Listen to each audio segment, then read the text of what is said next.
ନା ବନ୍ଧୁଟିଏ ନା ଜୀବନ ସାଥୀଟିଏ। ଅତୀତର ତୁମେ ସେହି ସୁନେହେରି ପୃଷ୍ଠାଟିଏ। ମନରେ ଉଙ୍କି ମାରେ ଅନେକ ପ୍ରଶ୍ନ। ପଚାରିବି ମନେ ଭାବିଲେ ଭୟେ ଥର ଥର ହୁଏ ମନ। କେଜାଣି କାହିଁକି ସେ ପୃଷ୍ଠା ଆଜି ଲିଭୁନି ମନୁ। ଗଙ୍ଗଶିଉଳି କ୍ଷଣିକ ଫୁଟି ପ୍ରଭାତରେ ଯେମିତି ଯାଏ ମଉଳି। ମୋ ଜୀବନେ ତୁମେ ସାଜିଲ ସେଇ ଗଙ୍ଗଶିଉଳି ଭଳି।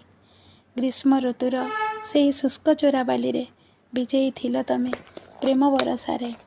ଅଦିନିଆ ଝଡ଼ ପରି ଆସିଥିଲ ମାଡ଼ି। ଆପଣାର ଭାବି ଆପଣେଇ ନେଲି। ମନେ ମୋର ଭାଙ୍ଗୁଥିଲା ଖୁସିର ଲହଡ଼ି। କେଉଁ ଯାଦୁ ଥିଲା ତୁମର ସେ ସ୍ମିତ ହାସ୍ୟରେ। ଥରୁଟିଏ ଦେଖିନେଲେ ପ୍ରାଣ ଭରିଯାଏ ପାଷାଣ ପଥରରେ। କେଜାଣି ସେ ଅଢ଼େଇ ଅକ୍ଷର ପ୍ରେମ ଥିଲା କି ସତ। ଜୀବନ୍ତ କାଳ୍ପନିକ ଥିଲା ସେଦିନର କିଛି ମିଠା ମୁହୂର୍ତ୍ତ।